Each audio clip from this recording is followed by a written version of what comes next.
Good morning and happy Friday. Welcome to Hobby Evolution episode number 126.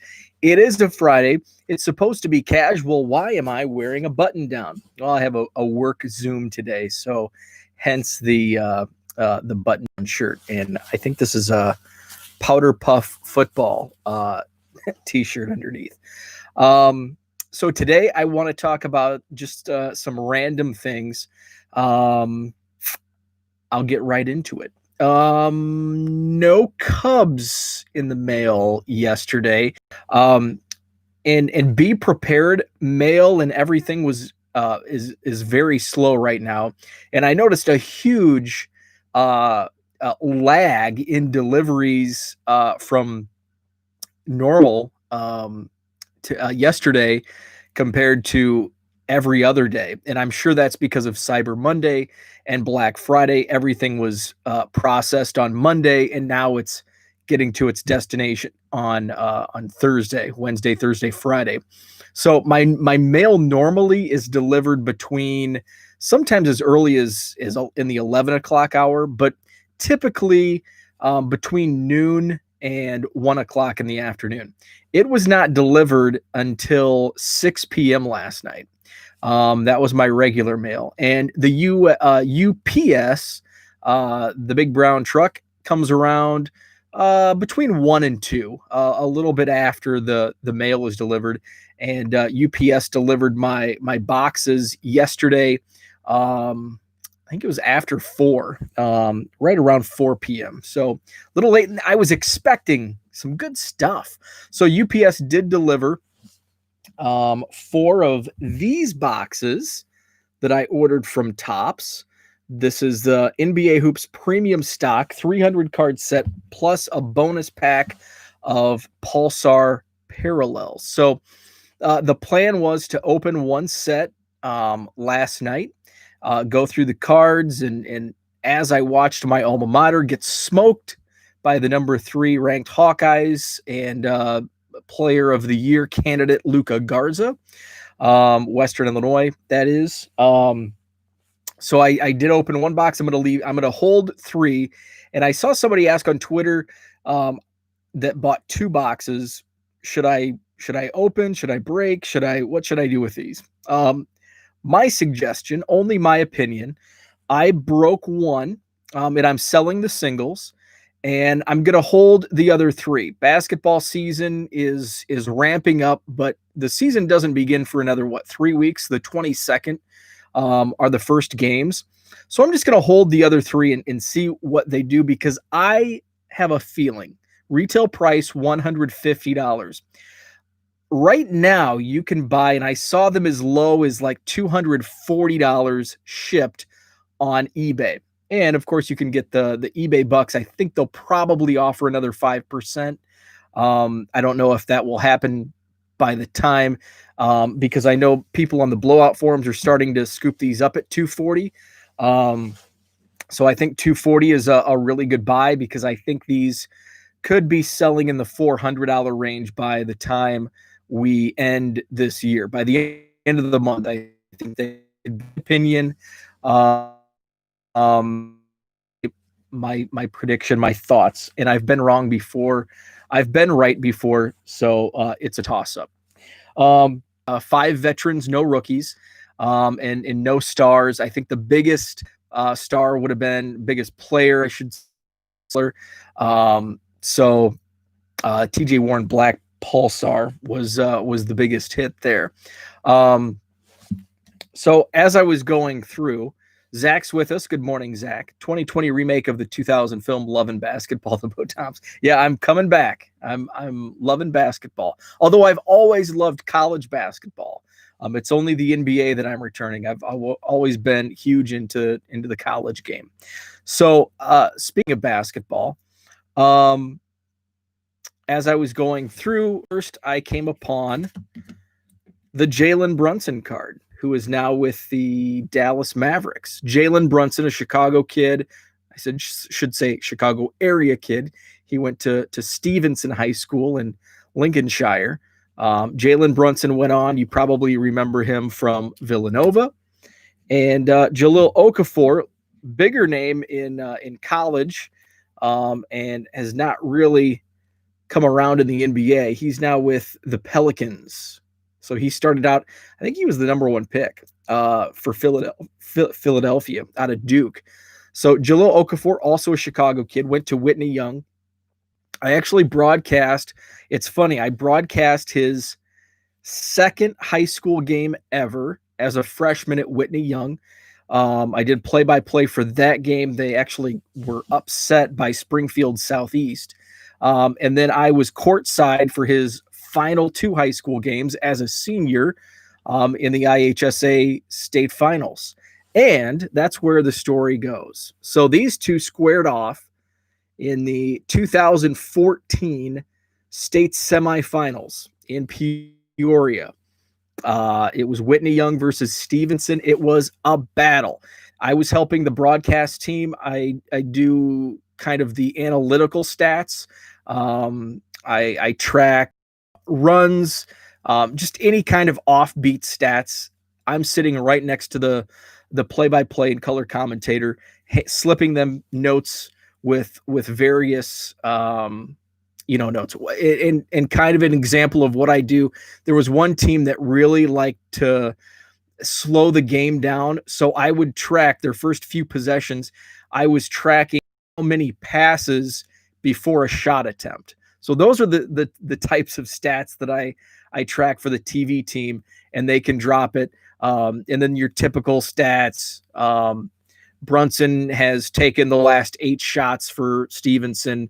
He's made 4 in a row now, yada, yada. So, and then some of the stats that are on my screen that the play-by-play and color guys probably, may not have as much time to look at the screen and see these. So some of those more clear stats that I'll fill them in on, runs, etc. So that's what I do. And I sit best seat in the house, half courtside, right on press row. So Whitney Young Stevenson 2014, a battle. Whitney Young ended up winning the game. I think it went overtime. I can't remember. It was an 8-point game. I looked up the stats just to make sure.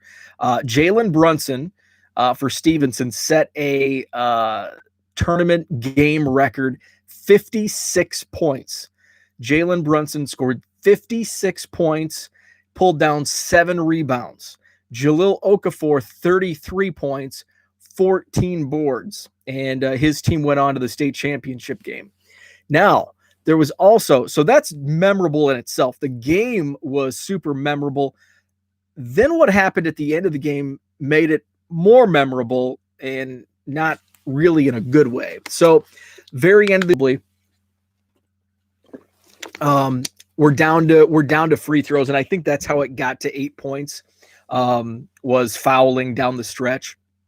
So Whitney Young's going to win the game. I think they're at the free throw line. Jalen Brunson is walking down the floor away from the free throw shooters, approaching half court. He's frustrated. I think it was right after a foul on Stevenson.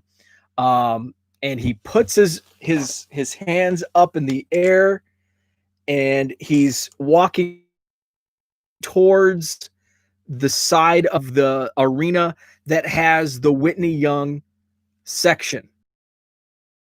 Frustrated after the foul call, and he throws up his hand. I don't know if he meant to, but this is how the photo in the Chicago Tribune looked. I don't know if it was intentional or if cameras, especially these professional cameras, can get shots in a split second that, he's frustrated. He wasn't actually the bird, because I didn't, and I was probably the closest, because he was on our side press box area of the floor. So I was one of the closest people to this act. And I was surprised just based on the optics at the time. I didn't think and I didn't see him in real life as it was happening. I didn't see him actually flip the crowd off. but he puts his hands in the air and he's facing the way. The optics didn't look good. And that's what I was surprised about as this played out. Nothing surprised, but it was just kind of, I don't know if he, but when the photo came out, and the photo didn't come out for a couple hours later, and then it made its rounds on social media. Then there was a lot of talk. I was texting my friend who works for the organization, and we were actually supposed to meet up at Hoops, the sports bar across the street from our hotel. But that he had bigger fish to fry that night than having a post-game beer and pizza. So the picture comes out, and as it goes on, there's just a lot of chatter about it. I have no idea what's going on in the inner workings. So I arrive at the arena Saturday morning. It's championship day. 3A is first, the third place game in championship, and then we get to 4A. So I walk in, and I can't remember if it was between breaks or if it was first thing in the morning. But I walk into the back entrance where employees and press walk in, and I see a buddy of mine, Kevin, who worked for the Peoria Journal-Star. By the way, if George watches this, when I first saw a picture or video of George, KBO Collections, I had to do a double take because I thought it was my friend Kevin, who worked for the Peoria Journal-Star. Kevin was he was a high school basketball reporter. He was the beat reporter for my alma mater, Western. So we worked together when I worked at Western. He was around it for the football and basketball games. And then he was also the Peoria Chiefs beat writer. They were a Cubs affiliate, Midwest League, the summer I worked there, 2012. So I really got to know Kevin really well. So Kevin was standing there outside the press boardroom, and a couple other media members. And I had no idea at this point what's going on. So I asked Kevin, what's going on? They're like, oh, they're having a meeting. Brunson is going to get suspended for the game. They didn't win, so they were in the third place game. So it wasn't as big as playing in the championship game. And Jalen's dad, Rick Brunson, was not happy. And I remember him walking out onto the floor. We get to the third place tip-off, and Stevenson stayed in the locker room. They were protesting the suspension of Jalen Brunson and stayed in the locker room. They weren't coming out. So the clock is now running. The warm-up clock is running, and I can't remember their opponent in that game, but they were warming up, and Stevenson's still in the locker room. They ended up playing the game, and I think Brunson was suspended only for the first half of the game. So Stevenson came out, they played the game. Brunson got his and I can't remember. I think he was a junior that year, because I think in 2015 he came back and they won the championship, the high school state title. So that's my basketball story based on pulling these two cards when they went head to head in 2014 in quite the memorable game. I also bought 5 more of the Heritage high number mega boxes. Just going to leave them sealed for now. What else? Oh, and I already missed Len Kasper. I was shocked when I woke up this morning. I could not believe the news. Len Kasper to the White Sox? Say it ain't so. I can't not believe this. Zach, you're going to be happy with Len Kasper apparently going to ESPN 1000 for the radio call for the White Sox. Rumor is Chris Myers is going to be the TV play-by-play on Marquee Network for the Cubs. Oh, I hate this. I hate it. I love Len Kasper. I've got a Len Kasper story I'll share tomorrow because I'm running long today. I gotta get upstairs. But man, I'm like, this sucks. I miss him already. Like, this is a gut check. This is a punch in the gut. We lost Schwarber and Almora earlier this week, which was expected. Len Kasper, not expected. Miss him already. So I've got a Len Kasper story to share tomorrow. I don't know what to think about Chris Myers. I guess we'll see. We will see. So I hate change in broadcast booths. I didn't like Jim DeShays at first, and now I love him. But he had that chemistry with Len Kasper. So now, and it takes while. I was in broadcasting for 12 years, 13 years.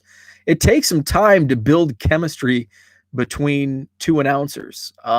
So we'll see if Myers and DeShays have any chemistry, and can they build chemistry over the years. So that was a bummer to wake up to this morning. So that's all for today. It is Friday. I've got a bunch of stuff going on today, so I'll probably be able to hit up one target at lunch, and then maybe after work this afternoon I'll make a run just to see. I'd like to get some Prism football, but I'm not holding out hope that I'll find any. So that's it for today. Thanks for tuning in. As always, at 1 Million Cubs on Twitter. 1millioncubs.com is the website. Latest post is up. That is my review of my break from 2020 Bowman Draft first edition. So that is up at 1millioncubs.com. This weekend, I'll be working on the blog post from the mail day I received earlier this week. And that's a great story attached to it. So be on the lookout for that post. And the eBay store, 99centcards.com. If you are into basketball, these premium stock cards, singles, I put some up last night, and some more will be up going up this weekend. So that's 99centcards.com, 99centcards.com, 99centcards.com for the eBay store. Buy 3 or more, 10% off. Thanks for tuning in. Have a wonderful Friday.